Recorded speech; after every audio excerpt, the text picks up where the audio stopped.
Sekarang kita akan membahas tentang bagian-bagian daripada kalam itu sendiri, yaitu yang kemarin disebutkan ada 3: kalimat isim, kalimat fi'il, dan kalimat huruf. Nah, pada bab ini kita akan menjelaskan tentang tanda-tanda, dan nanti tanda-tanda itu akan menentukan bagaimana kita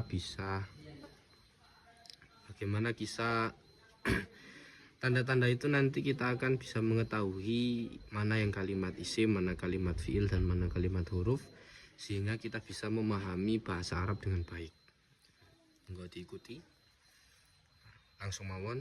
Bismillahirrahmanirrahim. Fal ismu mongko utawi kalimat isim iku yu'rafu bisa den weruhi apa kalimat isim bil khafdi kelawan i'rab jar wa tanwin lan tanwin wa dukhulil alif lan manjingi alif wa lam lan lam wa hurufil khafdi lan huruf jar.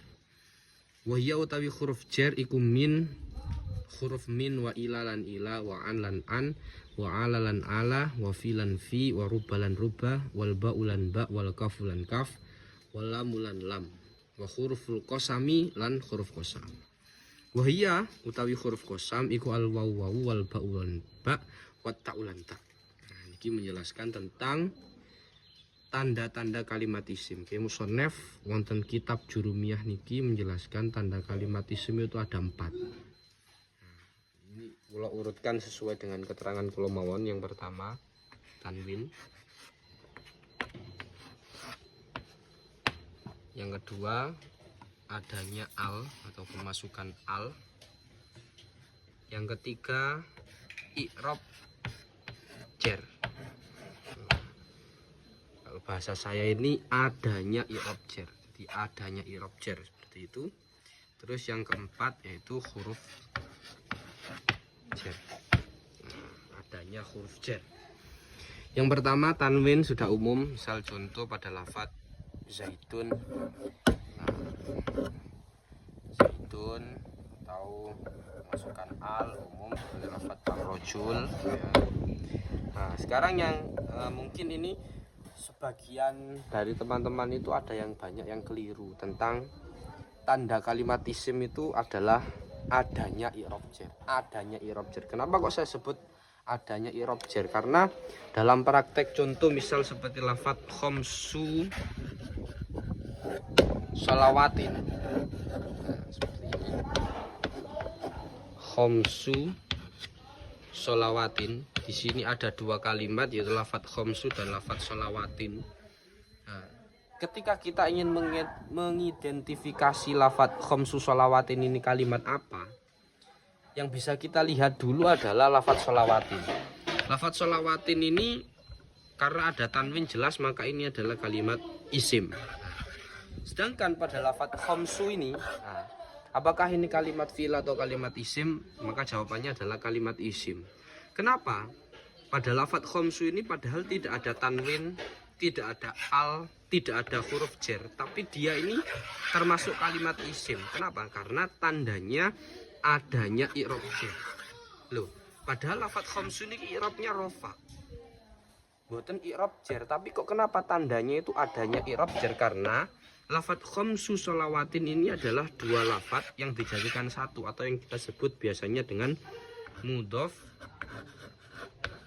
dan mudhof ilaih. Nah, mudhof dan mudhof ilaih. Berarti ketika ada 2 kalimat isim yang dijadikan satu seperti lafadz khamsu shalawatin atau lafadz hulamu zaidin, nah itu lafadz yang kedua itu mudhof ilaih, itu pasti i'rabnya adalah jar. Maka lafadz khamsu ini kalau ditanya apakah kalimat isim atau kalimat fi'il, maka jawabnya kalimat isim. Kenapa? Tandanya apa? Tandanya adalah adanya i'rab jar pada mudhof ilaihnya. Nah, seperti itu. Kalau tanwin sudah umum, kalau huruf jar ya bisa dilihat dari min, ila, an, ala, fi, ruba, ba, kaf, lam, dan huruf qasam. Huruf qasam ini huruf sumpah yaitu wawu, ba, ta. Wallahi, tallahi, billahi, seperti itu. Ya, setelah itu kita akan membahas tentang tanda kalimat fi'il. Ngriki wonten ibarat wal fi'lu yu'rafu biqad wasini wasaufa wa ta'it ta'nis as-sakinah. Wal fi'lu tawi kalimat fi'il iku yu'rafu bisa den weruhi. Apa kalimat fi'il bikot kelawan bisa kemasukan kot, wasinilan sin, wasaufalan saufa, wa ta'it ta'nisi lan tak tanis, as-sakinati kang mati. Nah, jadi tanda kalimat fi'il oleh Kiai Musonef itu diterangkan ada 4 di sini. Jadi, kot, terus sin, saufa, dan tak tanis. Nah, tadi kalau ketika memaknai bikot itu kan kalau maknai dengan makna bisa kemasukan, karena lafadz inilah yang bisa masuk kepada kalimat fi'il. Kadang dalam kalimat fi'il itu ya nggak ada ini, nggak ada kot, nggak ada sin, nggak ada saufa, nggak ada tak tanis, tapi lafadz kot, sin, saufa, dan tak tanis ini mereka bisa masuk ke sana. Misal contoh ketika ada lafadz ja'a zaidun, nah, lafadz zaitun sudah jelas tandanya tanwin, berarti lafadz zaitun kalimat isim. Sedangkan pada lafadz ja'a ini, bagaimana kita mengetahui tandanya kalau ja'a ini adalah kalimat fi'il? Ya karena ja'a ini bisa kemasukan tak tanis, bisa kemasukan kot. Nah, untuk sin dan saufa ini khusus untuk fi'il mudhari nih. Khusus untuk fi'il mudhari. Nah, misalnya contoh saya ribu. Tahu kalau yang masyhur itu pada lafadz saya kulu. Nah, dalam Al-Quran itu ada juz 2 itu saya kulu seperti ini. Tahu saufa ta'lamun. Nah, ini adalah tanda-tanda kalimat fi'il. Jadi lafadz kot, sin, saufa, tak tanis ini dia ini bisa masuk gitu, bisa masuk ke kalimat fi'il. Tandanya kalimat, ketika kalimat itu bisa kemasukan kot, sin, saufa, maka itu adalah kalimat fi'il. Misal contoh ja'at bisa kemasukan tak tanis, ja'at, nah ini, maka dia ini adalah kalimat apa? Kalimat fi'il. Wal harfu, nah ini sudah masuk tanda kalimat huruf. Apa itu tanda kalimat huruf? Tanda kalimat huruf niku wal harfu tawi kalimat huruf iku ma kalimat la yasluhu kang ora pantes mahu sertane ma apa dalilul ismi tandane kalimat isim wala dalilul fi'li lan ora tandane kalimat fi'il. Jadi kalimat huruf itu adalah kalimat yang dalil daripada atau tanda daripada kalimat isim dan tanda daripada kalimat fi'il itu tidak bisa masuk. Artinya apa? Ya enggak ada tanwin. Kalau kalimat isim kan kemarin ada tanwin, al, terus apa? I'rab jar, terus apa itu namanya? Huruf jar. Nah, huruf jar itu sendiri pun itu kalimat huruf, karena kalimat huruf kan tidak bisa kemasukan tanwin, tidak bisa kemasukan al, seperti itu. Huruf jar ya kalimat huruf, seperti itu. Terus tanda kalimat apa ini tadi? Kalimat fi'il, misal kot, sin, saufa, tak tanis. Nah, ini tidak akan bisa kemasukan. Kalimat huruf itu tidak akan bisa kemasukan kot, tidak akan bisa kemasukan sin, nah, tidak akan bisa kemasukan saufa atau tak tanis. Nah, itu yang dimaksud tanda kalimat huruf itu ma la yasluhu ma'ahu dalilul ismi wala dalilul fi'li. Saya akan menerangkan sebenarnya apa toh fungsinya ketika kita sudah mengetahui tanda kalimat isim, tanda kalimat fi'il, dan tanda kalimat huruf. Itu fungsinya apa? Fungsinya adalah gitu. Teman-teman harus tahu, karena dalam bahasa Arab itu biasanya yang sering terjadi, bahasa Arab itu kan seperti yang kita bahas kemarin itu kan kalam yaitu lafadz yang tersusun. Susunan yang biasa terjadi dalam bahasa Arab itu adalah susunan fi'il plus fa'il. Nah, ini yang sering terjadi. Fi'il plus fa'il. Kalau tidak fi'il fa'il nggih mubtada plus khabar. Kalau fi'il fa'il ini sebenarnya dengan mubtada khobar ini sama. Kalau di dalam bahasa Indonesia itu ya, kalau fiil fa'il kalau dalam bahasa Indonesia itu kayak SPOK itu. SPOK. Subjek, predikat, objek, keterangan. Kalau fiil fa'il, nah fiil fa'il dalam bahasa Indonesia, kalau fiil itu predikat, fa'il itu adalah subjek, objeknya itu biasanya disebut maf'ul. Nah ini nanti saya terangkan kapan-kapan. Maf'ul. Kalau mubtada khobar, nah ini yes, umumnya seperti misal kayak lafat, seperti misal lafat Zaid itu adalah orang yang berdiri, seperti itu. Zaid itu adalah orang yang memukul. Itu kalau contoh yang mubtada khobar. Kalau SPOK kan misal Budi memakan roti di dapur, seperti contoh itu kan. Kalau dalam bahasa Arab itu susunannya fiil fa'il. Fiil, kalimat fiil membutuhkan selalu membutuhkan fa'il.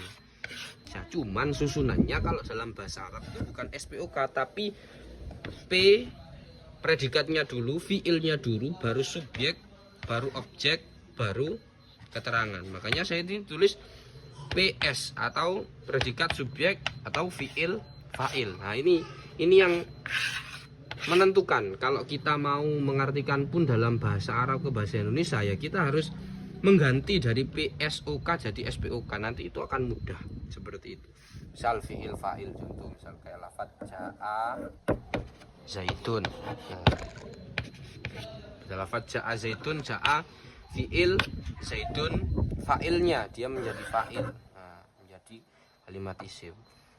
Kalau predikatnya adalah ja'a yang maknanya datang dan zaitun itu sebagai fa'il, sebagai subjek, maka kita dalam mengartikan ke bahasa Indonesia yo tinggal mengubah saja ke susunan SPOK. Kalau ini PS predikat subjek, nah kalau kita mengartikannya datang Zaid, nah itu agak aneh. Maka kita harus rubah ke susunan Indonesianya. Nah, SP subjek predikat. Maka muradnya ya berarti Zaid datang, seperti itu. Kalau misal ditambahi objek, misal contoh seperti lafat, nah seperti lafat doroba zaitun amron. Nah, doroba zaitun amron.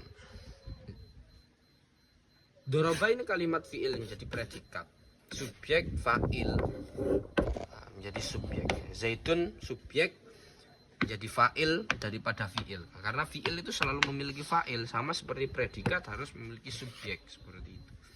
Amron ini menjadi maf'ul, kalau dalam bahasa Indonesia menjadi objek. Nah, karena susunannya PSO, nah ini nanti kalau kita mengubah dalam bahasa Indonesia ini akan aneh. Memukul Zaid Amr, nah ini nggak jelas. Ya, kalau kita mau mengartikan ke dalam bahasa Indonesia tinggal diurutkan SPO, Zaid memukul Amr, seperti itu. Itu teknik yang mudah. Kenapa? Ketika kita sudah tahu kalau oh ini ternyata kalimat fiil. Kalimat fiil dia pasti membutuhkan fa'il. Fa'il itu adalah kata benda. Kata bendanya, kalimat isimnya. Nah, maka kita akan tahu susunannya seperti ini. Begitupun misal ada contoh misalnya apa? Dalam permulaan kata ada lafaz zaitun qaimun. Nah, zaitun qaimun. Oh, ternyata ini zaitun qaimun kalimat isim dan kalimat isim. Nah, ini bisa dipastikan kalau zaitun qaimun ini pasti sudah mubtada khobar. Kalau mubtada khobar ya tinggal mengartikan ke dalam pembahasan yang awal tadi, mubtada khobar. Zaitun itu adalah orang yang berdiri, sudah gampang seperti itu toh. Nah, jadi inilah cara mudahnya agar kita bisa memahami bahasa Arab dengan baik, dengan ya kita tahu susunannya. Kalau susunan bahasa Arab tahu, terus kita bisa merubah susunannya ke bahasa Indonesia, kita bisa mengartikan dalam bahasa yang baik, sehingga orang yang mendengarkan tentang penjelasan kita juga akan tahu oh ini toh maksudnya bahasa Arabnya. Karena kita kan ya juga mempelajari Al-Quran, agar orang-orang tahu Al-Quran, agar orang-orang itu mengerti Al-Quran, ya kita sebagai orang santri yang belajar ilmu nahwu kita harus bisa mengajarkan apa arti yang ada di dalam Al-Quran itu lewat pembahasan-pembahasan nahwu yang seperti ini. Oke, mungkin itu dulu yang bisa aku sampaikan. Ilahuna wallahu ta'ala a'lam bishawab.